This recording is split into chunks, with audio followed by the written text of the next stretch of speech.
Hello everybody, today we are going to learn the next segment, which is nothing but the theories of attribution part 2. The main objectives in this lesson are to understand Kelly's covariation model and Weiner's 3-dimensional model. Kelly's covariation model. I would like to begin with an example. You arrange to meet someone at a restaurant, but she doesn't show up. So after waiting for 20 minutes, you leave. You leave several text messages for a friend, but he doesn't return them. You expect a promotion in your job, but you don't receive it.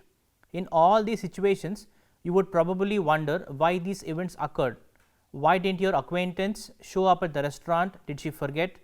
Did this person do it on purpose? Why has your friend failed to return your messages? Is he angry with you, or is his cell phone not working? Why didn't you get the promotion? Is your boss disappointed in your performance? Were you the victim of some kind of discrimination? In many situations, this is the central attributional task we face. We want to know why other people have acted as they have, or why events have turned out in a specific way. Such knowledge is crucial for only if we understand the causes behind others' actions or events that occur, we can hope to make sense out of the social world and potentially prevent those bad outcomes from coming our way again in the future. Obviously, the number of specific causes behind others' behavior is very large. To make the task more manageable, therefore, we often begin with a preliminary question: did others' behavior stem mainly from internal causes like their motives, their traits and intentions, or is it mainly from external causes like some aspects of social or physical world, or from combination of both? For example, you might wonder whether you didn't receive the promotion because you really haven't worked very hard, which is obviously an internal cause, or is it because your boss is unfair and biased against you, which is an external cause, or perhaps both factors. How do we attempt to answer this question? The first essential step in the process of social perception is determining whether to make an internal or external attribution. Harold Kelly's major contribution to attribution theory was the idea that we notice and think about more than one piece of information when making this decision. For example, let us say you ask your friend to lend your car and she says no. Naturally, you wonder why. What explains her behavior? Kelly's theory, called the covariation model, says that you will examine multiple behaviors from different times and situations to answer this question. Has your friend refused to lend you her car in the past? Does she lend it to other people? Does she normally lend you things when you ask her? Kelly, like Hyder before him, assumed that when we are in the process of forming an attribution, we gather information or data. The data we use, according to Kelly, are about how a person's behavior covaries or changes across time and place, and depending on the target of the behavior. By discovering covariation in people's behavior, example, your friend refuses to lend you her car, but she agrees to lend it to others, you can reach a conclusion about what causes their behavior. When we are forming an attribution, what kinds of covariation information do we examine? Kelly identified 3 types: consensus, distinctiveness and consistency. Suppose that you are working at your part-time job at the mall and you observe your boss yelling at another employee, Hannah. Automatically you ask that attributional question about your boss: why is he yelling at Hannah and being so critical? Is it something about him as a person, something about what is going on around him, perhaps something about Hannah, or something else entirely? How would Kelly's model of covariation assessment answer this question? It would focus on 3 different types of information regarding the actor, which is your boss, the target of your attributional efforts, and the stimulus, which is Hannah, the person on the receiving end of the action in this question, in this scenario. Consensus information refers to how other people behave towards the same stimulus, in this case Hannah. Do other people at work also yell at or criticize Hannah? In other words, is there consensus to how various people respond to Hannah? If so, perhaps something about Hannah's job performance is responsible for the interaction you witnessed, but if not, you would become more confident that your boss's behavior is more unique and he is therefore to blame. Distinctiveness information refers to how a person responds to other stimuli, in this case everything other than Hannah. Is Hannah the only employee whom your boss criticizes publicly? That is, does your boss only react this way to Hannah and no one else? If so, we wonder what is it about her that seems to set him off, and we begin to think she is to blame. If however, your boss reacts this way with multiple people, we might think that he is probably the one responsible for the confrontation. Consistency information refers to the frequency with which the observed behavior between the same person and the same stimulus occurs across time and circumstances. Does your boss criticize Hannah regularly and frequently? Whether the store is filled with customers or empty, whether it is Monday morning or Saturday evening. In other words, he is yelling consistently the outcome when the boss and Hannah are together. According to Kelly's theory, it is difficult to make either a straightforward internal or external attribution when the consistency is low and when the actor and stimulus in question do not always produce the same outcome. In such instances, we usually have little choice but to chalk up about the event to being a fluke. In essence, we resort to a special kind of external or situational attribution, one that assumes that something peculiar must have happened in this particular circumstance. For example, the boss just received upsetting news that day and uncharacteristically lost his temper with the first person he saw, but when the consistency is high, specific patterns of consensus and distinctiveness information can permit a clear internal attribution. According to Kelly, people are most likely to make an internal attribution deciding that the behavior was due to something about the boss. When the consensus and distinctiveness of the act are low, in addition to high consistency, we would be pretty confident that the boss yelled at Hannah because he is an impatient or vindictive person. If we knew that no one else yells at Hannah, that boss yells at the other employees and that boss yells at Hannah every other chance he gets. On the other hand, people are likely to make an external attribution, in this case perhaps about Hannah.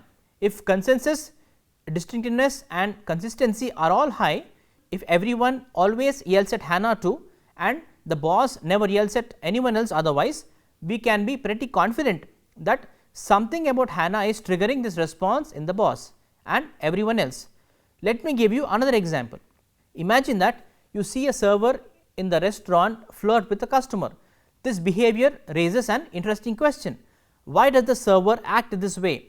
Because of internal causes or external causes? Is he simply someone who likes to flirt, which is obviously an internal cause, or is the customer extremely attractive, someone with whom many people flirt, which is obviously an external cause? According to Kelly's theory, your decision as an observer of the scene would depend on the information relating to 3 factors mentioned above, which I mentioned earlier. First, we assume that the following conditions must prevail. You observe other servers flirting with the customer, which means the consensus is high. Second, you have seen this server flirt with the same customer on other occasions, which means the consistency is high. And third condition, if you have not seen this server flirt with other customers, the distinctiveness is high. Under these conditions, high consensus, high consistency and high distinctiveness, you would probably attribute the clerk's behavior to external causes. This customer is very attractive and that is why the server flirts with her. Now, in contrast, assume these conditions exist. Okay. First condition, no other server flirts with the customer, which means the consensus is low. Second condition, you have seen this server flirt with the same customer on other occasions, which means the consistency is high.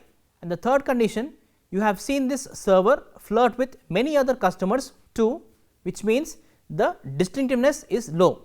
In this case, Kelly's theory suggests that you would attribute the server's behavior to internal causes. The server is simply a person who likes to flirt. The covariation model assumes that people make causal attributions in a rational and logical way by observing the clues about consensus, distinctiveness and consistency, and then they draw a logical inference about why the person did what he or she did. Research has confirmed that people often do make attributions in this way, with two exceptions. Studies have shown that people do not use consensus information as much as Kelly's theories predicted. They rely more on consistency and distinctiveness when forming attributions. Also, people do not always have the relevant information they need on all three Kelly's dimensions. For example, what if this is Hannah's first day at work or your first day and you have never seen your boss or Hannah before? In these situations, research has shown that people proceed with attribution process using the information they do have and, if necessary, making guesses about the missing data. To summarize, the covariation model portrays people as master detectives, deducing the causes of behavior as systematically and logically as Sherlock Holmes would. However, people are not always logical or rational when forming judgments about others. Sometimes they distort information to satisfy their need for high self-esteem, and at other times they use mental shortcuts that, although often helpful, can lead to inaccurate judgments. Unfortunately, the attributions we make are sometimes just plain wrong.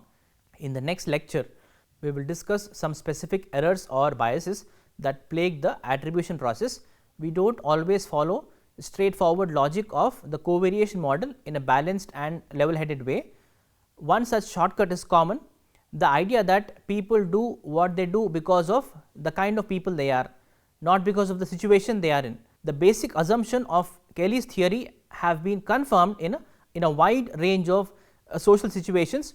So, it seems to provide important insights into the nature of causal attributions, but there are also some general issues to consider in this theory. Just because people can use pre-packaged consistency, distinctiveness and consensus information to attribute causality, the case of experimental tests of Kelly's model, does not mean that in the normal course of events they would do the same thing. Second, there is evidence that people are actually very bad at assessing covariation. They are poor statisticians. And the third condition, there is no guarantee that people are using covariation principle.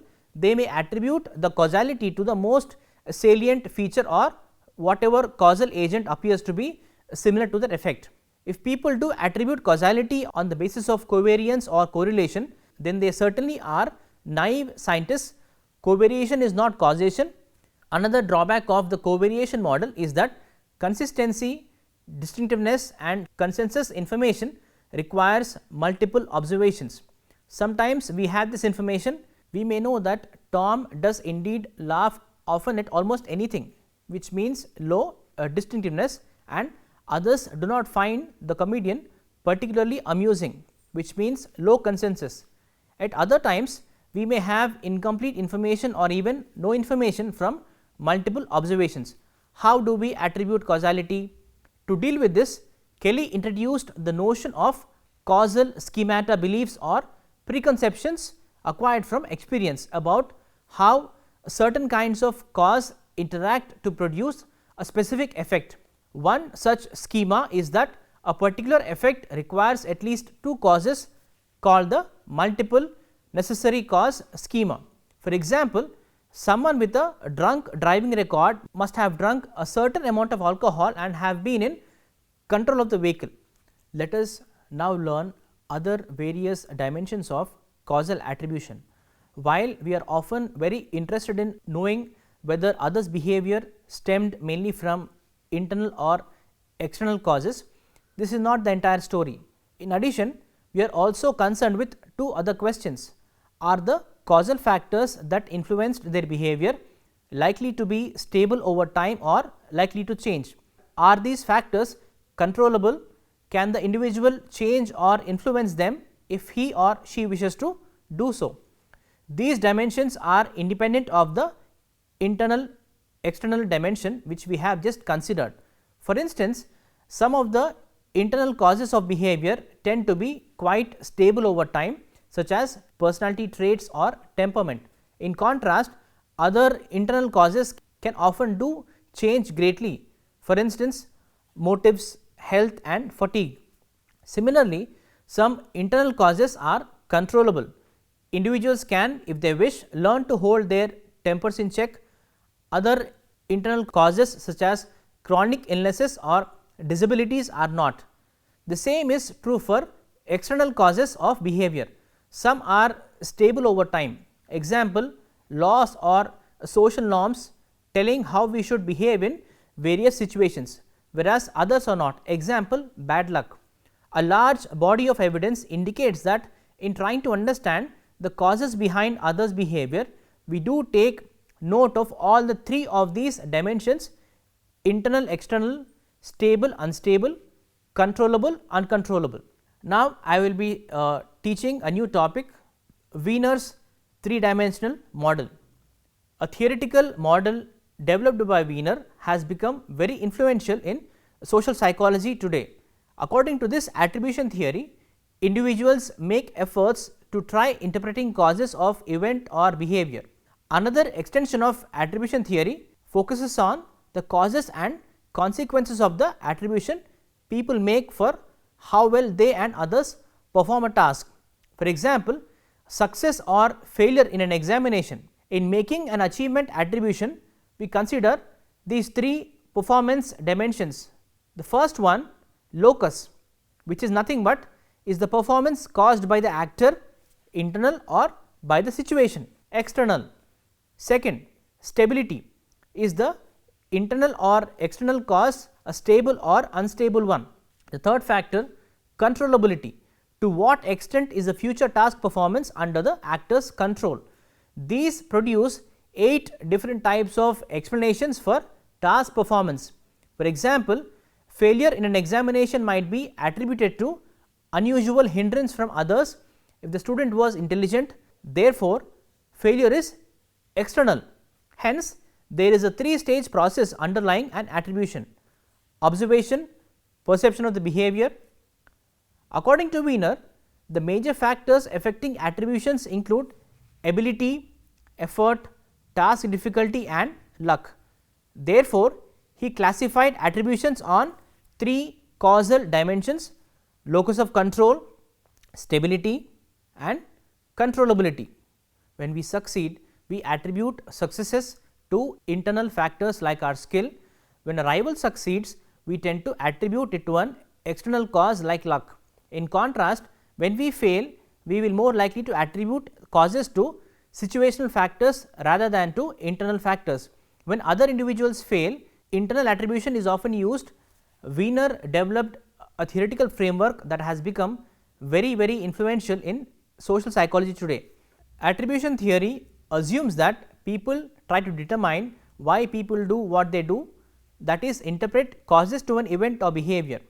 Weiner's 3-dimensional theory of attribution assumes that people try to determine why we do what we do. According to Weiner, the reasons we attribute to our behavior can influence how we behave in the future. For example, student who failed an exam would attribute the failure to a number of factors, and it is this attribution that will affect his motivation in the future. According to Weiner's theory, specific attributions like bad luck, not studying hard enough are less important than the characteristics of that attribution. The 3-stage process underlies an attribution process. The first, behavior must be observed, perceived. Behavior must be determined to be intentional. The third, behavior is then attributed to an internal or external cause. This theory is mainly about achievement. The most important factors affecting attributions are, like I said before, ability, effort, task difficulty and luck. Attributions are classified along 3 causal dimensions. I will now be giving an example to explain them again. First one, stability. How stable is the attribution?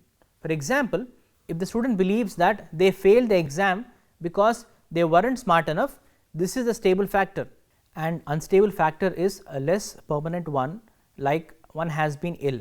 According to Weiner, stable attributions for successful achievements such as passing exams can lead to positive expectations and result in higher motivation for success in the future.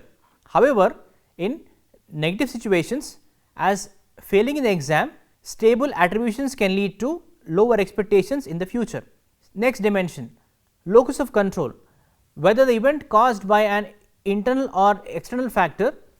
For example, if the student believes that it is his own fault that he failed the exam because he is not innately smart enough, which is obviously an internal cause, he may be less motivated in the future. If he believed that an external factor was to blame, such as for teaching, he may not experience such a drop in motivation. The third dimension, controllability. How controllable was the situation? If an individual believes that they could have performed better, they may be less motivated to try again in the future than someone who believes that they failed because of factors outside their control. When we succeed, we attribute success internally, thinking it is our own skill. When other person succeeds, we tend to credit it to an external cause like luck. When we fail or make mistakes, we are more likely to use external attribution, attributing causes to situation and factors rather than blaming ourselves. When others fail or make mistakes, internal attribution is often used, where we attribute it to others' internal personality factors. We have now come to the end of lesson. I would now like to summarize what we have covered so far in today's lesson. First, we understood about what is Kelly's covariation model. We also learned about the various limitations of Kelly's covariation model, and we also learned what are the other causal attributions. We also learned what are the other types of causal attributions that we use, and then finally we learned about Weiner's 3-dimensional model of attribution.